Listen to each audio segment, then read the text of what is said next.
O tema da aula de hoje, gente, boa noite, é a Conferência de Estocolmo de 1972. Essa conferência, ela foi a principal conferência mundial sobre meio ambiente. Não quer dizer que nunca teve outras iniciativas no mundo. Teve sim outras iniciativas. Inclusive as iniciativas anteriores, elas colaboraram e muito para que se realizasse essa Conferência de Estocolmo de 1972. Tá? Essa foi uma conferência auxiliada pela ONU, em que os países se reuniram ali para tomar uma decisão acerca do meio ambiente.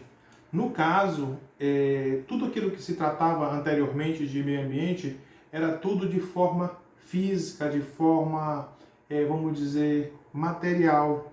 Nessa oportunidade, na Conferência de Estocolmo de 1972, o que eles fizeram? Eles procuraram aliar o meio ambiente à pessoa humana.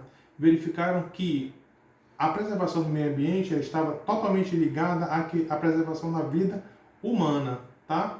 Então, é dessa forma que eu resumo a Conferência de Estocolmo de 1972. Ora, para que ela tivesse um caráter bem prático, o que eles fizeram? Eles lançaram mão de alguns princípios.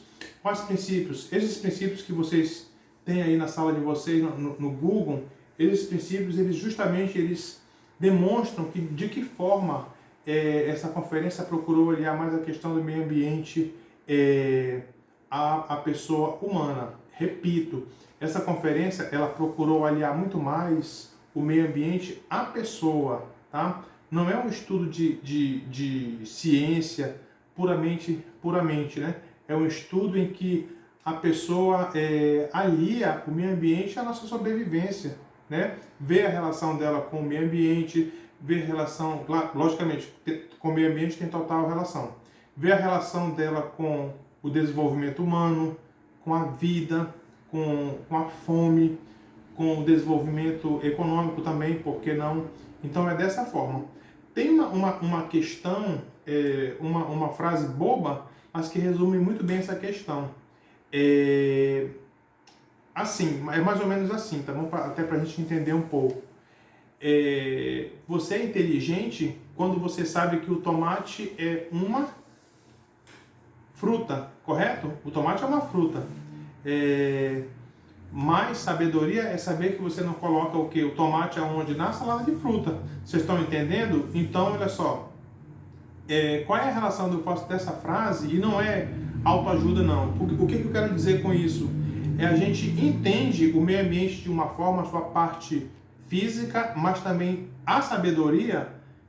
Inteligência é isso, saber que o meio ambiente tem a sua parte física, e sabedoria é aliar o meio ambiente ao nossa vida, ao nosso desenvolvimento, tá certo? Então, esse é o histórico que eu faço da Conferência das Nações Unidas de Estocolmo de 1972. Ela foi o grande marco em se tratando dessas questões.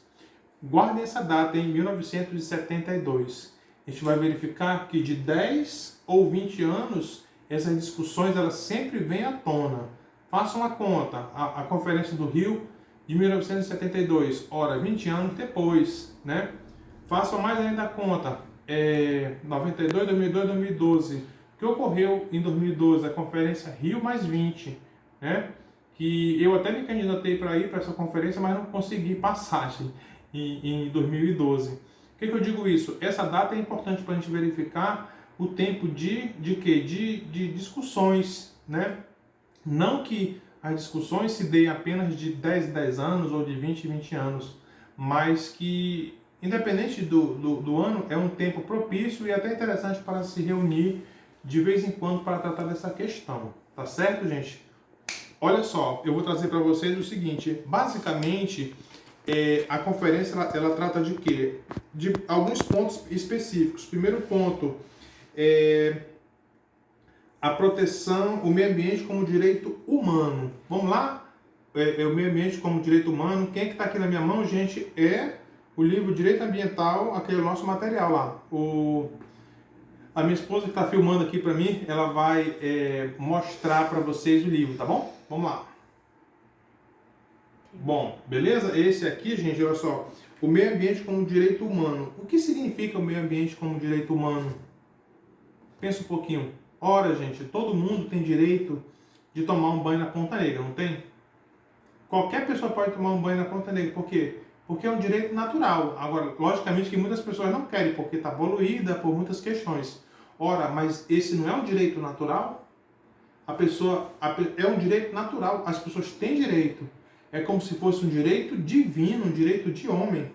Ou seja, com o meio ambiente, nós temos esse direito, sim, de tê-lo para as presentes e futuras gerações. Inclusive, essa parte que foi tratada na conferência de 1972, gente, ela inspirou o legislador de 1988 ao fazer o artigo 225 da Constituição Federal, em que diz que todos têm direito ao meio ambiente ecologicamente equilibrado, bem de uso comum do povo para as presentes e futuras gerações. Então, esse meio ambiente como direito humano inspirou nosso artigo 225, que nós vamos tratar muito ainda depois no desenvolvimento das nossas aulas, tá certo? Esse meio ambiente como direito humano. Então, olha só, tudo aquilo que se tratou em 1972, ele veio atingir a nossa legislação, como o artigo 225 da nossa maior lei, a nossa carta principal, que é a Constituição Federal de 1988, tá certo, gente? Ou seja, professor, por que nós estamos estudando essa conferência de 72? Não tem a ver com o meu fazer? Tem sim. Essa conferência, gente, ela estimulou justamente o que? O artigo 225 da nossa Constituição, que você, gestor ambiental, vai ter que seguir durante toda a sua vida. Tanto o caput do artigo como os seus incisos e parágrafos, tá certo, gente? Outro ponto que foi tratado lá foi justamente o que? O desenvolvimento sustentável, tá? Ora, gente, o desenvolvimento sustentável parece, hoje pra gente é uma... Deixa eu me ajeitar aqui. Hoje pra gente, o que é que nós temos? Nós temos essa palavra desenvolvimento sustentável, parece ser óbvio pra gente, ora, mas naquela época não era, em 1972, né? O desenvolvimento, ele era muito pesado. O desenvolvimento, ele não via quem estava na frente, ele só queria lucrar e lucrar. Então, essa desenvolvimento sustentável que foi tratado lá para quê? Para que justamente a exploração desse meio ambiente se dê de forma sustentável, que não acabe por vez com o meio ambiente, de forma que o mundo capitalista em que vivemos não tem jeito, gente, vão abrir mão cada vez do meio ambiente. Ora, mas de forma que se resguarde a vida, de forma que não suma uma determinada espécie de fauna, de flora, dessa forma, tá bom, gente? Então é um desenvolvimento que procura não acabar indefinidamente com o bem ambiental. Como, por exemplo, gente, professor, dá um exemplo de desenvolvimento sustentável. Gente, o defeso aqui na Amazônia é uma forma de desenvolvimento sustentável, ou seja, desenvolve-se, explora-se a comercialização dos peixes, né? Mas tem uma época que você não pode pescar. Para quê? Para se desenvolver sustentavelmente e assim por diante. Um exemplo disso é o nosso defeso, mas tem vários exemplos com minério, com pesca, com o que eu acabei de falar, né? Na área também de unidades de conservação. Então é um termo que vocês vão ouvir muito falar, desenvolvimento sustentável. Até uma forma assim de juntar a economia com o meio ambiente, né? Para ver se junta por ali algo nesse sentido, tá?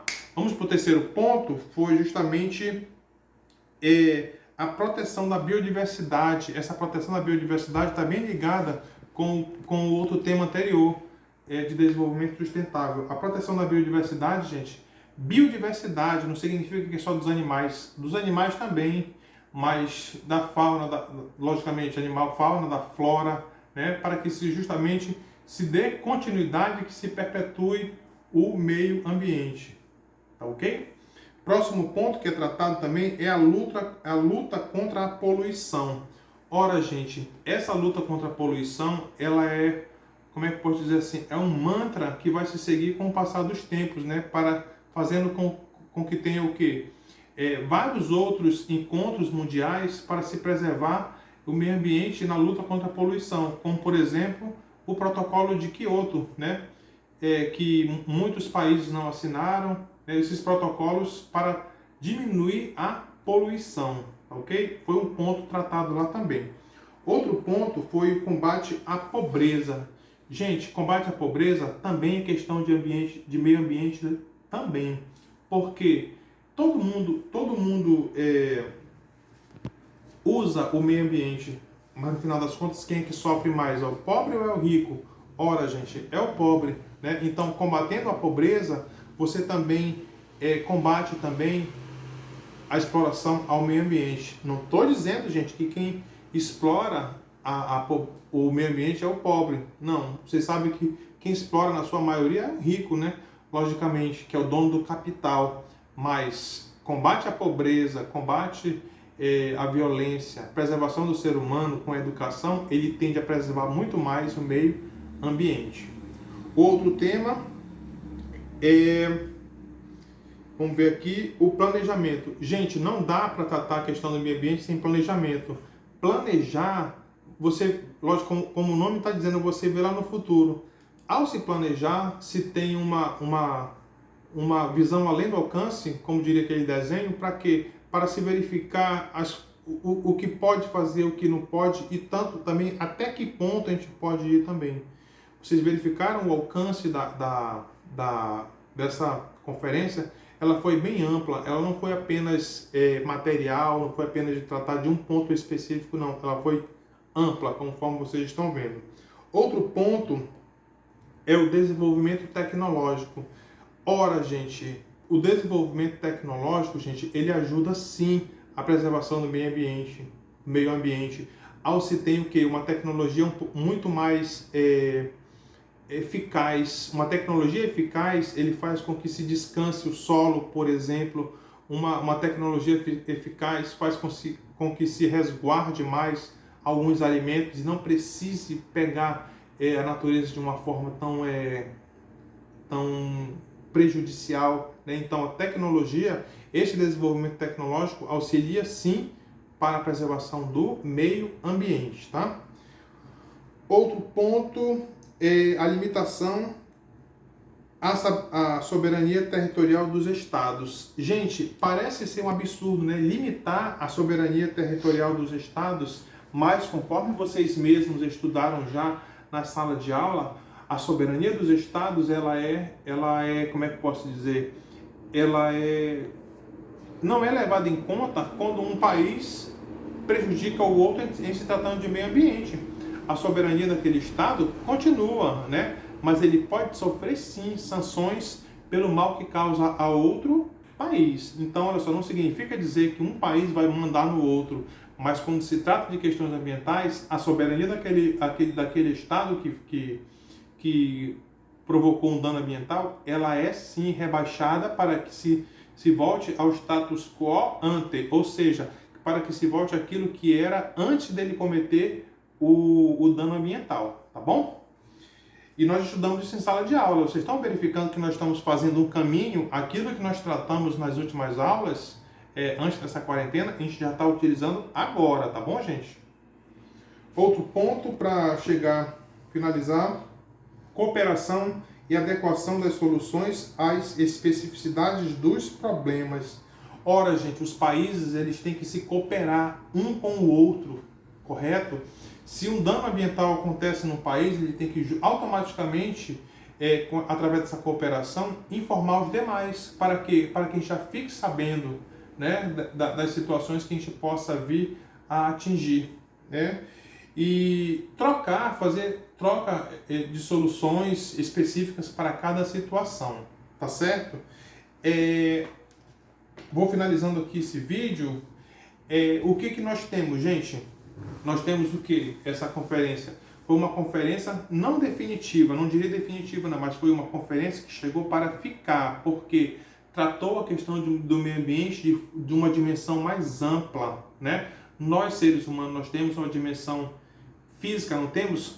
Dimensão física, psicológica, né? Psíquica, nós temos uma dimensão social. Tá vendo como o ser humano ele não é apenas uma dimensão, uma coisa pronta?